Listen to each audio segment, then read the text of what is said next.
worship and members, we started this process about 6 months ago after realizing that we needed to have an interface with the press so that we bring them closer as far as our activities, the municipal councils are concerned. As part of the good governance mechanisms, we decided to adopt this approach so that maybe once in a quarter we can come together and share issues. This was after we realized that all information was not flowing the way we wanted. We sat as a team and said we need to come together. That is the background of the genesis upon which we started this press conference. Like I've observed, this press conference, we give opportunity to the different heads of department to share with us what they have done in their department. But that said, also prior to that, give opportunity to the press to give us a hint on the areas where they would want us to make response. They have already done, they want to report that they have already given us a hint, and that one normally forms the basis upon which this discussion is premised. So we hear from them, but we are not only limited to what they want. We also come in to tell them other things we have done as a municipality. So that is where we are, and today the heads of department will be giving us briefs, especially on the government projects under their departments. You are aware, as we talk, we have a number of projects that are under implementation. Others we are almost concluding. The case in the point the Usimid roads being implemented by Kitgum Municipal Council through contractors, China 18 and China 7. We also have the Matipo market, which is also in its final stages. We need to brief you on how far that process is going. We have for another important government program, PDM, which we are implementing. We will also be briefed on how we are moving, and any other program. So we shall be calling upon each and every department of your interest to give us a brief, and after that we shall allow you pose questions for purposes of clarity. My name is Alfred Alexis Obama. I'm the Superintendent of Works, and I also doubled as the Project Support Officer for MATIP 2 for Kitgum Municipal Council. I want to give an update on this project, which I am happy to report that it has already been successfully completed. And as we talk now, we have received a copy of the practical certificate of completion, which has already been issued to the contractor by the project manager. I want just to give a summary of the project, because this is final state at which we are in. And this project, as I said, is practically complete now. The contractor has already received a copy of his practical completion certificate last week, And this project initially was supposed to cost us about 23,845,412,119. However, the contract was eventually revised during the contract period to a total of Uganda shillings 24,553,412,119. This approval arose because of variations that were also approved by the ministry on the 15th of December 2022. This contract took us 44 months to complete. And I will go over these variations because there has been a lot of extensions that has been taking place. The contract commenced on the 1st July 2019 and was supposed to be completed substantially on the 1st of July 2021. However, we had a number of revisions.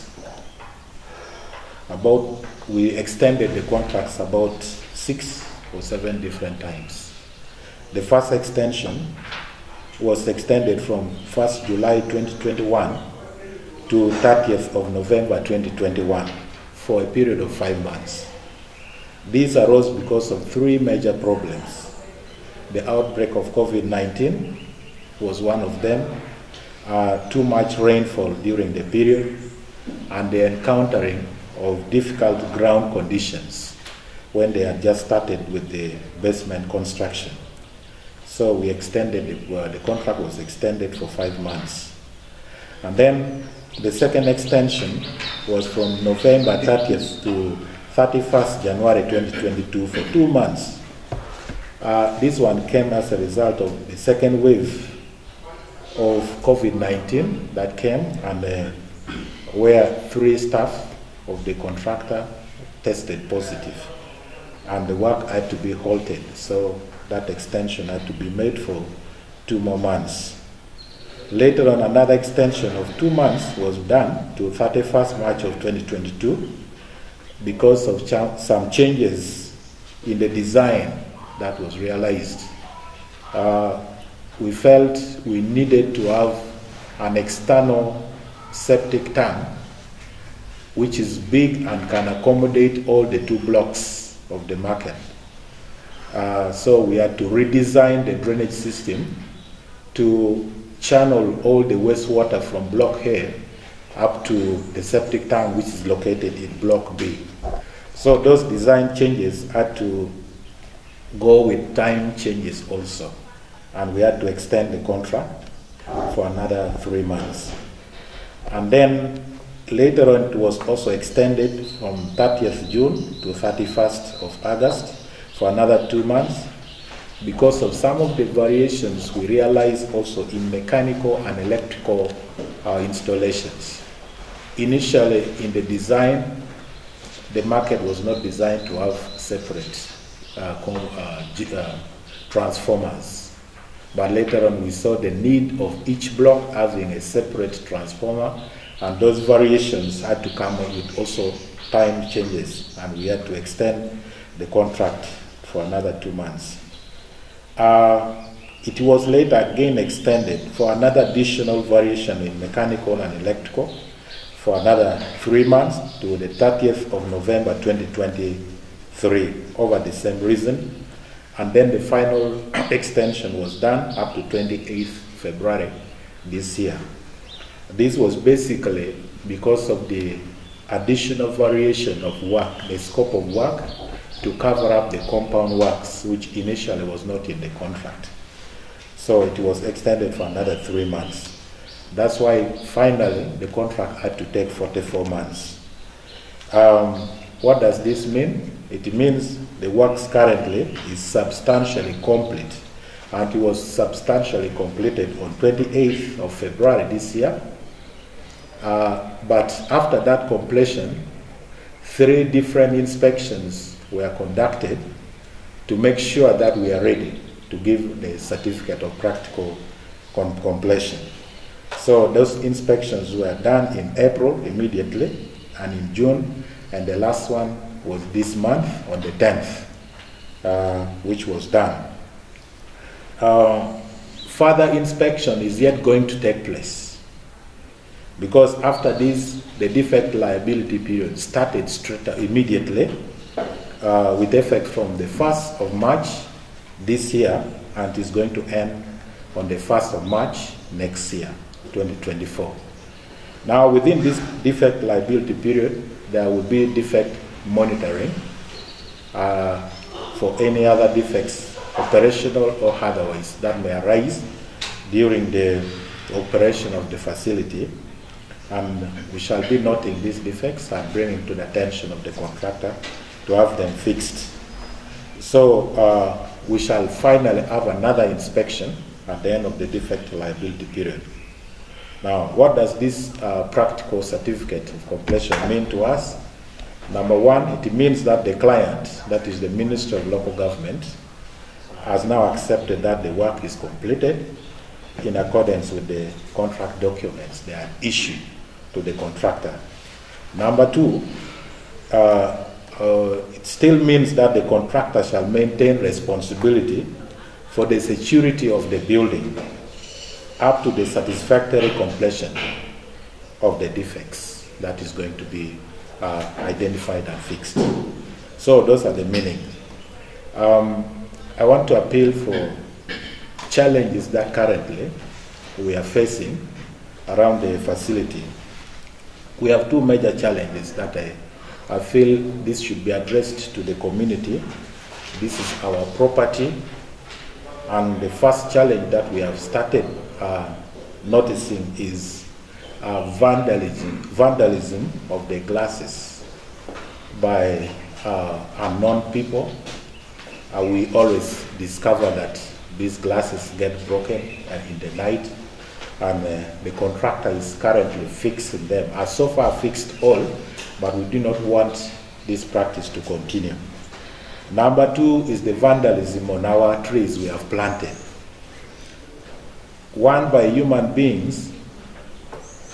We have realized that some children, I don't know whether they are being sent or they do it ignorantly, they come and uproot half these tree seedlings that we have planted. And there was a case in point where a child was found, he had already uprooted 3 seedlings, but they tried to chase him, they could not, the security guys chased him but could not get him. He threw those seedlings away. We still appeal to the community. These are our properties. We need to see that we protect them. And then secondly, on the seedlings, we have animals which are roaming. The contractor is trying to protect these seedlings, but we also need to do a lot more by controlling these animals that are roaming in the town so that they don't continue to vandalize our tree seedlings that have been planted. It is our all responsibilities, and I appeal to the community to make sure that they really take responsibility of protecting these facilities that we have got in place. These are the brief I can give about Matip Market. As far as progress of work is concerned. Now, the second part of what I want to talk about Matip is the resettlement bit of it, of the vendors. We are aware recently a new law was passed, it was assented to by the president, I think around May 22nd this year, and it has brought into operation the New Market Act in place. This has brought some bit of modifications in what initially we had already done in the formation of the allocation committees.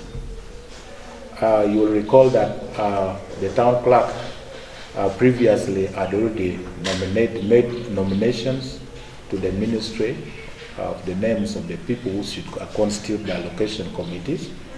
And we had also received the communication from the ministry about the people who are going to be on the allocation committee. But the new law now says there should be representation of the local authority within which the market lies Therefore, we have a task of making some amendments or reviews of the allocation committee, who should be formed in place, and they begin their work immediately. The town clerk's office is aware of this and is already handling this, so that a new allocation committee, a revised list of allocation committee is formed, ready for the work. Now, without this allocation committee, when formed, they are going to help us a lot. Number one, they will be the one to designate workspaces. The market has a number of workspaces. We have the lock-up shops, we have got the stalls, we have got the stand pitches, all labeled.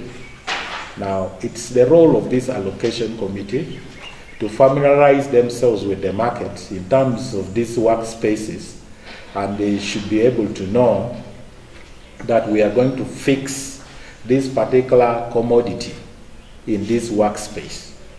So they need to be formed and come up to see that they come up with designs of the workspaces. In other words, what they call the zoning arrangement.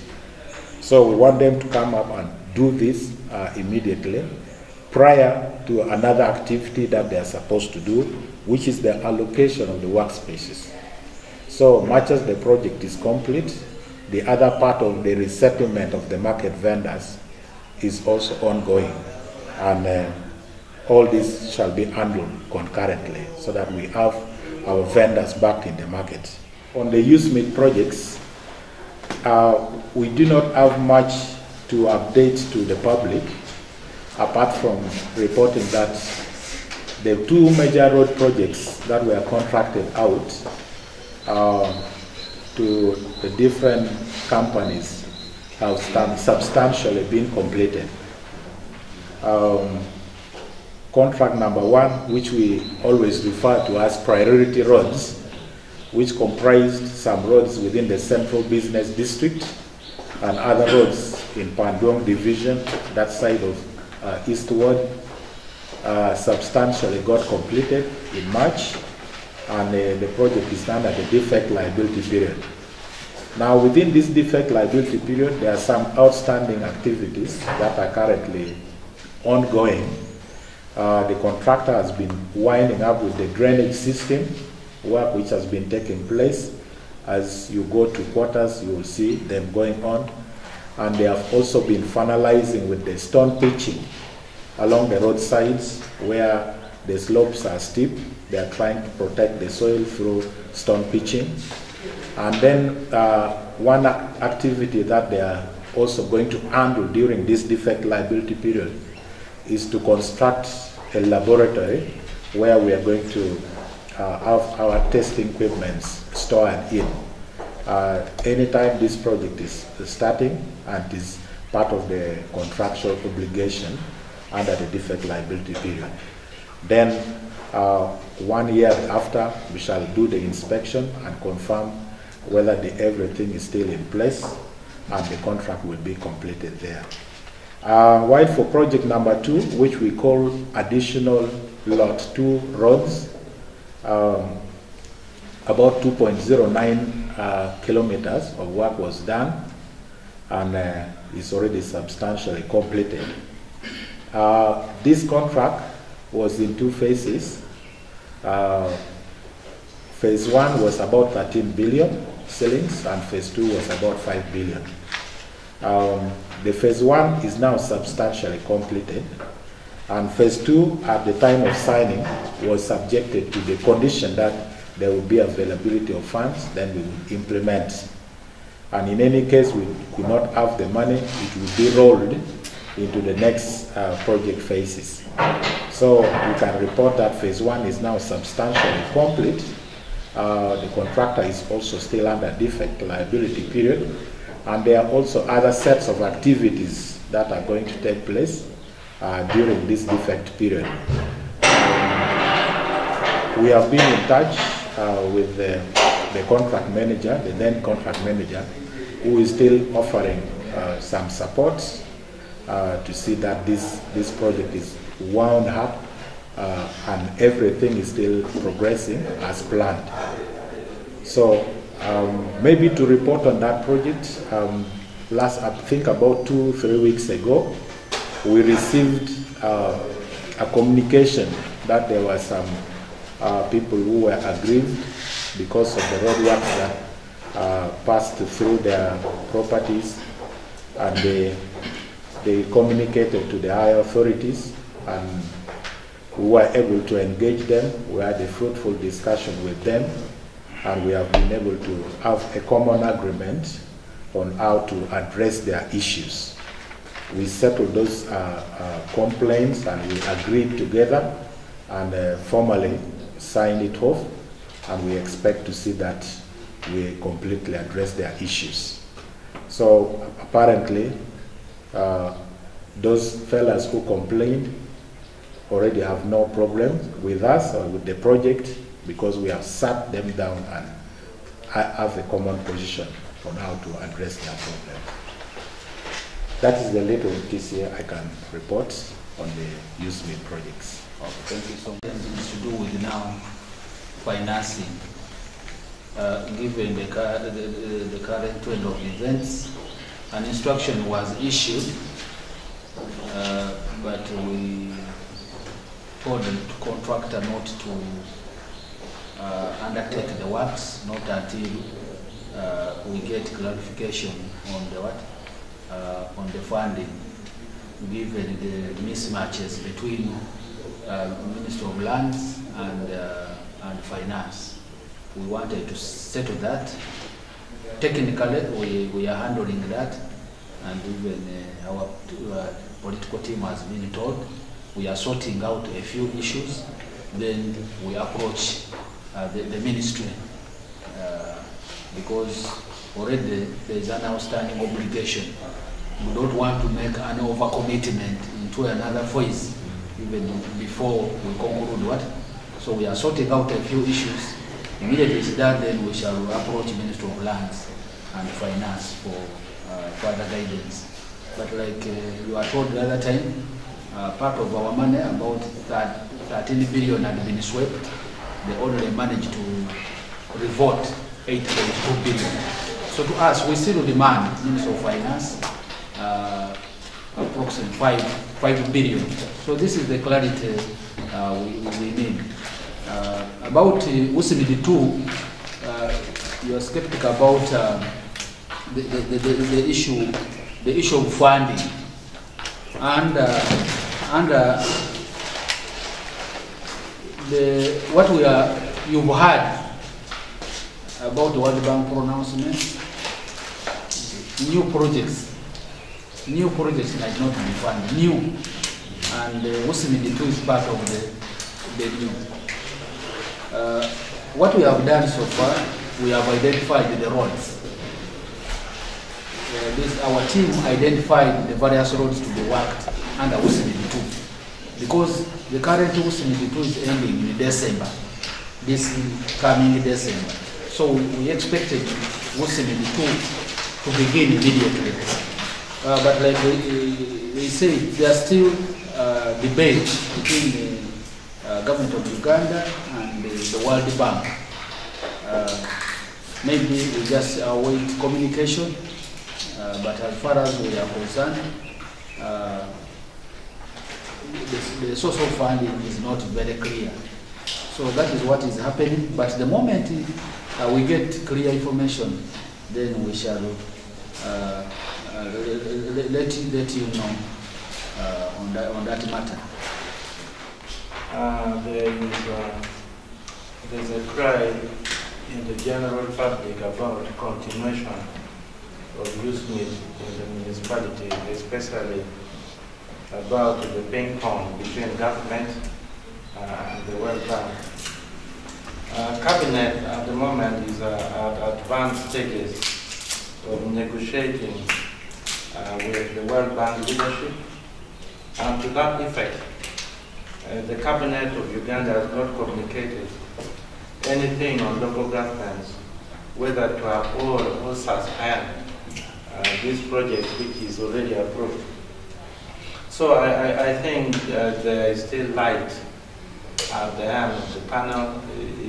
The cabinet, the presidency are still on the top of the game, negotiating for continuation of funding of World Bank to use meat and other projects in the country, or looking for alternative sources from other potential funders.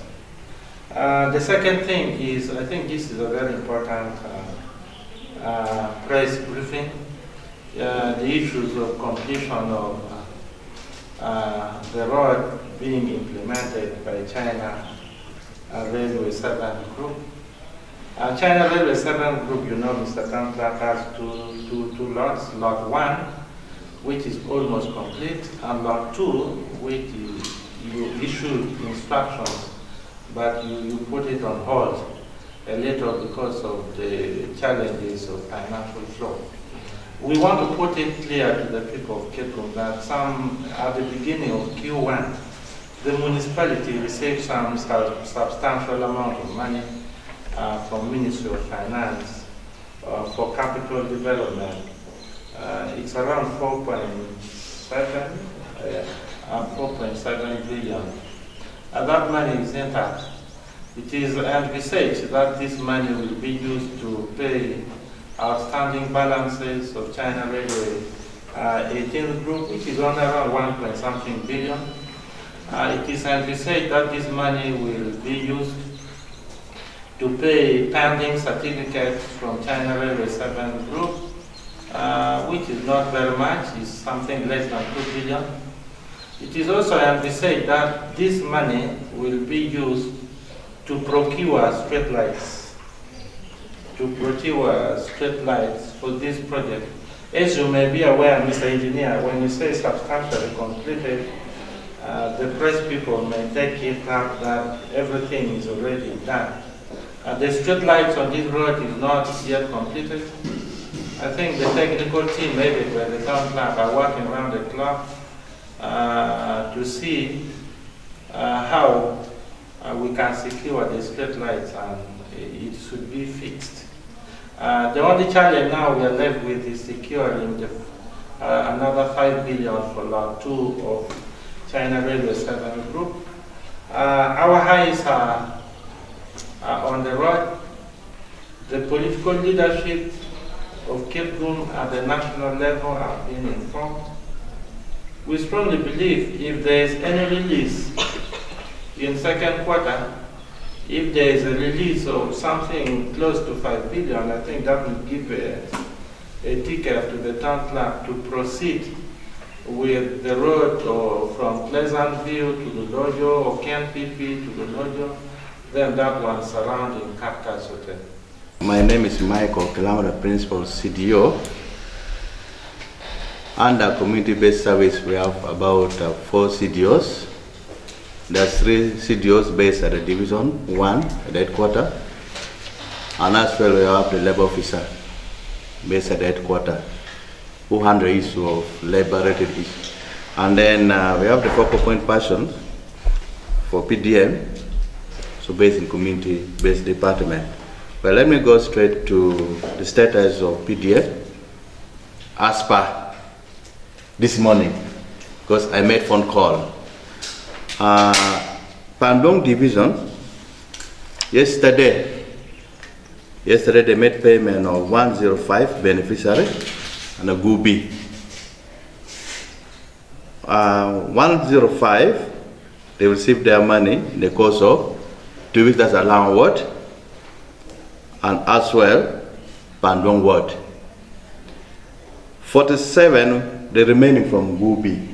53 from Gu A, they receive their money next week. They'll make their payment next week. And that's as per Pandong Division. Well, under Central, I made phone call this morning to the CDO. He told me that 100 beneficiaries have been paid this week before Friday. That is downward. Meanwhile, Westland A and Westland B next week. Total of 100 in Westland A and 70 Westland B. Page division by Friday this week. Page B and Pongwon Ward, total of 180, they will receive their money by Friday this week. They'll make that payment. Page A and Greenland, end of August, beginning of September. So these are promises by the CTOs, the commitment, the status, what is happening right now under PDM, because under Page they're still adding beneficiaries. Well, that's pertain the PDM. Let me go straight to government program and a community-based service. We have OWEP, that's Uganda Women Entrepreneurship Program. Since the start to date, well, we received 652,082,205. If you want this figure, if I'm too fast, you tell me so that I slow down. Amount recovered out of the money given to women is 100,013,878,000. Balance remaining 583,204,205. Last quarter we disbursed 16 million to 2 groups, not included in this 652. So when you add 652 plus 16 million gives you up to around 678. Those know mathematics. This financial year we receive IPF of 34,311,217. This money should be given to new beneficiaries. But as you know, Town Clerk, we have 12 pending files with Ministry of Gender to be funded, approved pending files. That means we shall not generate any new file until when they are funded, the one pending, the Ministry of Gender. So recovery, women, they are doing a little bit well. At least they are doing a little bit well. It's promising, because in the course of 3 months, we recover around 15 million from the women. This is the money, I can say, they thought of now giving back to government after the man has done something in their life. Not a meaning and not a matter of just, please give back our money, give back our money. No, the man has done something. So out of the profit they're making, they want giving it up. Well, under YLP, we received 450 million. Amount recovered is only 46,483,566. Balance 403,516,434. This financial year we receive an IPF of 23,746,500 for the new groups to be generated. That means we shall generate files to be funded. Now, when we had this 23 plus the Ghana's fund of 13 million, give us around 30 something. That means we shall be in position to fund a group up to, can say about 3 per division or 2 per division, to depend. But recovery under YLP is not promising. The groups are difficult to trace. Many of them gotten married somewhere. You go to the LC one, you get only one person. But we are trying to use forceful recovery. But you know, forceful recovery, we are again creating another problem, because you arrest the husband, about 4 or 5 children are seeing you, the wife is there. So it's a little bit tricky for YLP recovery. That's why we have made up our mind through the meeting that we shall give now this fund to youth who are doing something. who are doing something, not as usual that please give to vulnerable. They say vulnerable, not doing anything, just vulnerable. So we are trying to a little bit bend the guideline. Sorry, anyway, to mention that. But that's what we're going to do. Because we have seen that giving money to someone who is too vulnerable, he may not be in position to pay back the money. So if you're doing something, carpentry, poultry, bakery, you see how to empower. Well, that's under YLP. We have older persons. Older persons have 2 grants. The one of 25,000, you know it. But now I'm talking about the older person grant, which comes quarterly, or in a financial year, comes once. So last quarter, we gave up 15 million to 3 groups of older persons, one from each division. This financial year, we received an IPF of 10,395,000. So this money cannot be given to 3 divisions. So yesterday they sat down and through means of casting lots and other things, they identify Pandong and Central. Now again, have to wait until next year. But if anything happens in the middle, we shall see how to direct files for. Now we have the national grant for persons with disability. Last financial year, we disbursed 50 million to 10 people with disability groups. This financial year, they reduced the IPF. We already received 30 million. That means we shall develop files for all the 6 persons with disability, 2 for each division. These are the government programs we have. However, our town is growing and there are many social issues cropping up. The number of sex workers have increased seriously. Last week we conducted a meeting with them in different locations. There are more than 500.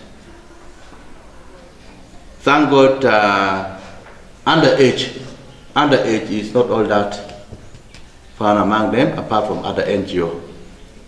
So we are trying to talk with them, see what best can we do, so that apart from doing other things, apart from doing that thing, what best can they do to survive? So we are trying to encourage to form groups. Now we are not going to approve group of sex workers. So we told them, please form groups, started a good name, women empowerment, saloon something, and see how you can benefit from government program. We have Spotlight 2. Spotlight 2 coming. That means Spotlight 2 is going to empower these sex workers. And their clients are many. We also tell them to protect life. They told us they are going to protect life, but men are very stubborn. At times they declare their position that place I'm HIV positive, but you find men just go in, and then after they begin accusing them. Lastly, I told you before that we already have the labor officer. Many institutions have employed workers without giving contract agreements. That's why the rate of turnover, labor turnover is too high.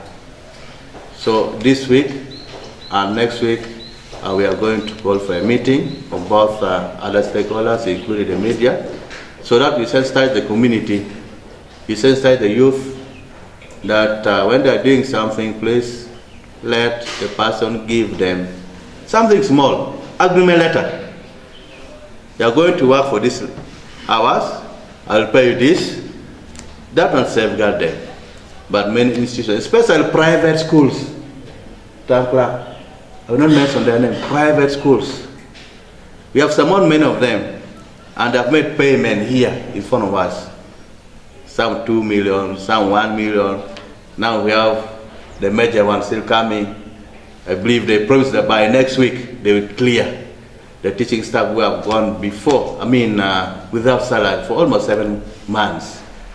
So they promised to pay those people by next week. That's a good attempt we are trying to make. Basically, That's what I can tell you. I want to put it to you that the Prime Minister and the PSS has directed Ministry of Finance to release 33 billion to municipalities and cities who have not yet completed their project ready for the December timeline. As far as we are concerned, I see some light at the end of the tunnel. There are certain projects that maybe because of time, the town clerk will not get time to tell the people of Kitgum. Example, projects in the health department, we are doing well. In the last financial year, we constructed 2 staff houses, 1 staff house of 2 people, I think valued at around 170 million. We constructed a drug store valued at around 59 million. So we did well in the health sector last financial year. We also implemented projects in the education sector where we completed Kitgum Boys, primary, those 4 classroom blocks. We completed, and it was commissioned by the resident district commissioner. We also started a 4 classroom block foundation in Ojuma Primary School. It is at the gable level. I believe by January, between January to March, this financial year, we shall complete the Ojuma house. We have a number of grants. The engineer and the town clerk has already talked on the road fund. He has talked on USMIT. I want only to talk on road development grant. There was some tension between Ministry of Works and Uganda Road Fund on implementation guidelines and modalities of implementation of this road development grant, which is 1 billion shillings for every municipalities and cities in Uganda. I want to report to the people that I think Parliament has prevailed, and I think a directive has already been made that we follow the original guideline of URF. So the road development grants will be championed and guided by Uganda Road Fund, but not Ministry of Works and Transport. On PDM matches, the town clerk has said a lot, but I want to emphasize that all the PDM beneficiaries in the municipality will get 1 million shillings each as directed by cabinet. And immediately after that directive, I think the town clerk was privy and he communicated to our PDM secretariat in the municipality. So I want to report to the people of Kitgum that all PDM beneficiaries in the municipality will get 1 million shillings each, not less, not more. We only urge these beneficiaries to be very careful and implement, use this money so that it can get profits. The purpose of this money is to multiply. This money is recoverable after 3 years. There's a great grace period of 2 years for you to stabilize. Then the 3rd year, there will be a recovery time.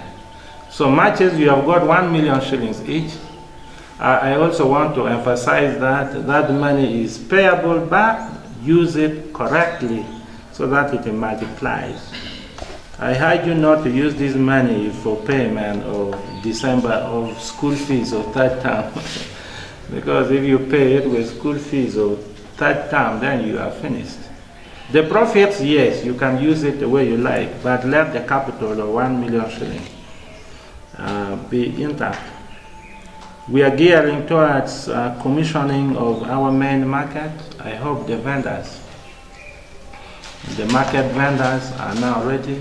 I hope the project support officer is in high spirits of relocating these vendors. And when we are going to the market, we are going as united, okay? We shall go Kitgum Main Market Vendors Association. We are not entering the main market as tomato or aporque, okay? It is Kitgum main market. And the project support officer has already made it explicitly clear that during the first few days of entering the market, elections will be done through an electoral college as guided by the Market Act. So if you are planning to become a leader in the main market, you should now start planning. I strongly believe we must enter the market before December. I believe we must enter this market before December 2023. We are only waiting for the guidelines from the Ministry of Local Government. We have talked about revenue mobilization, collections, and management. Yes, the town clerk and his technical team are on the ground. Unfortunately, at the moment, we are being distracted by PDM activities. Because when you see our collections of last financial year, at this time, compare with this financial year, I think we are a little bit behind. But we cannot even leave PDM behind. I believe after September, our team must engage a higher gear so that we can collect much more money in locally raised revenue. Our target is to collect in excess of 1 billion Uganda shillings this financial year. There was a concern from one of the media personnel about disbursements of these funds to the local governments at the division level. We are doing our best. I think the last disbursement we made was in June. That disbursement was done late, some weeks ago. The figures are very clear. I gave it out in Jambo FM. You can give it to other media stations. The figures are very clear. You get your 50%. You collect more, you get more. You collect less, you get less, as determined by 50%. We cannot leave the divisions behind because they are the front line of social service delivery. So the divisions will always be a top priority when locally raised revenue comes here. There could be systems delay. We don't intentionally delay to disburse funds to the division, but it will always be our topest priority to disburse funds. I am made to understand the people with disabilities have a grant of around 30 million, which is meant for 6 groups. And those 6 groups should be equally and equitably distributed in the 3 divisions. I believe Pagay will get 2, and Duong will get 2, and Central will get 2. I'm asking the Community Development Department in consultation with the divisions, in consultation with our PWD's representative, so that you engage and identify these groups, so that this money they can benefit. The same applies to older persons, where we have 10 million shillings, which will eventually benefit 2 groups. I am made to understand, I think 2 groups will be identified in Central Division and in Pandung Division.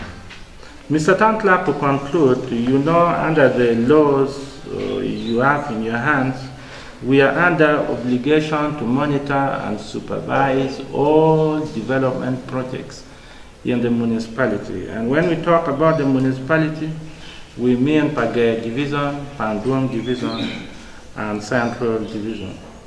Mr. Town Clerk, every financial year you religiously release approximately 120 million shillings as discretionary development equalization grants to the 3 divisions. The biggest beneficiary of DDEG is Pagay Division, which got 43 million shillings last financial year. Then the other two divisions got approximately 40 million each, approximately. I don't have the exact figures.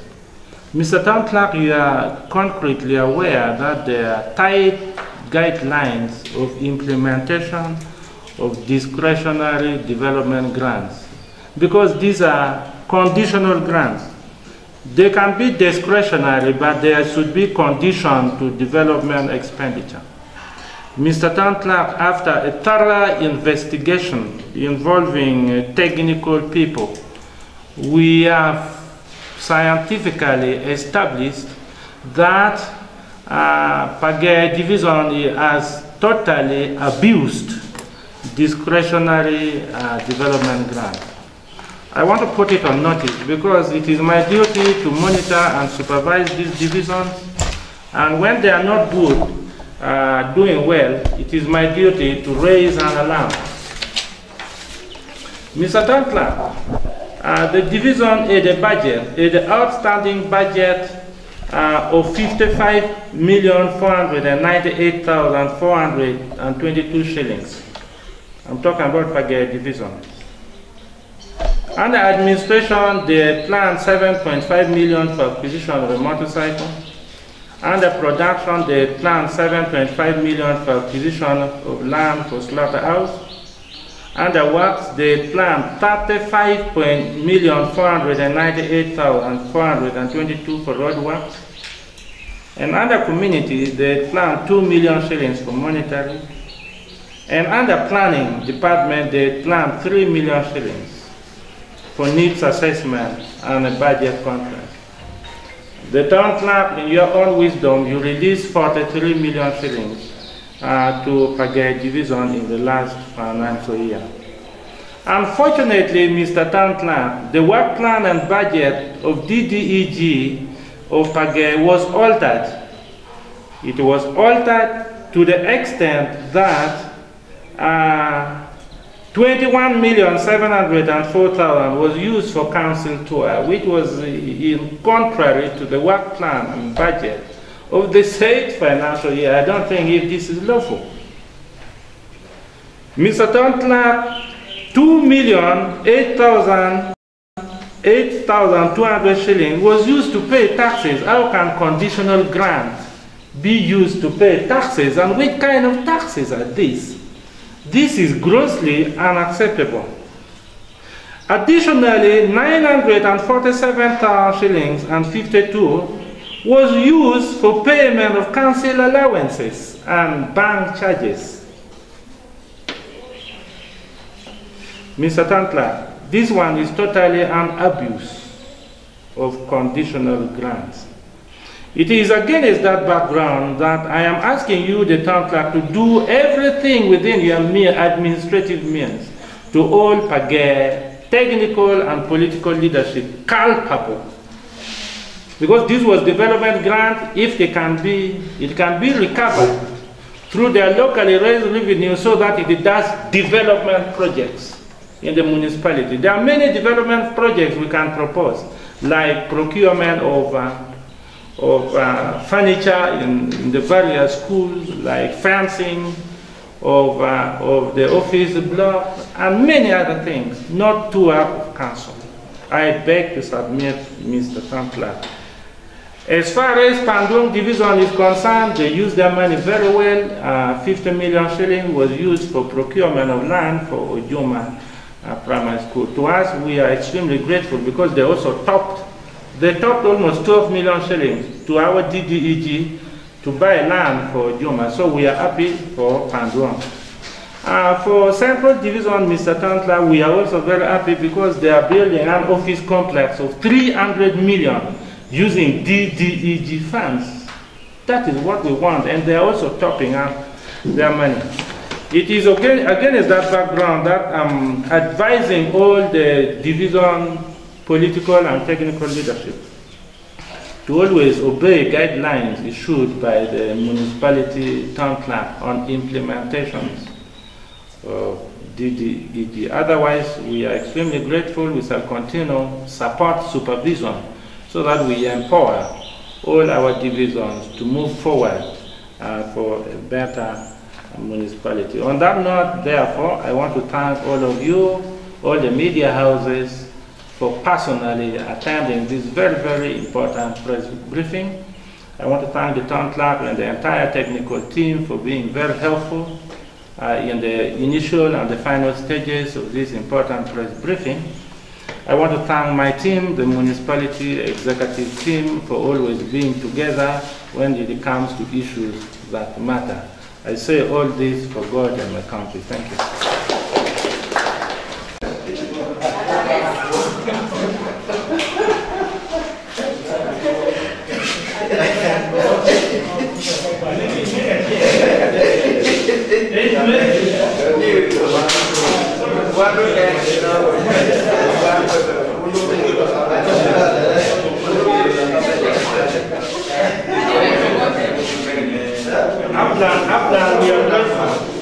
Upland Media, you are always with us. We are extremely grateful for you, and always you are exposing us to the international world.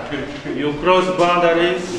We are heard in West Acholi, we are heard in East Africa, we are heard overseas purely because of Upland.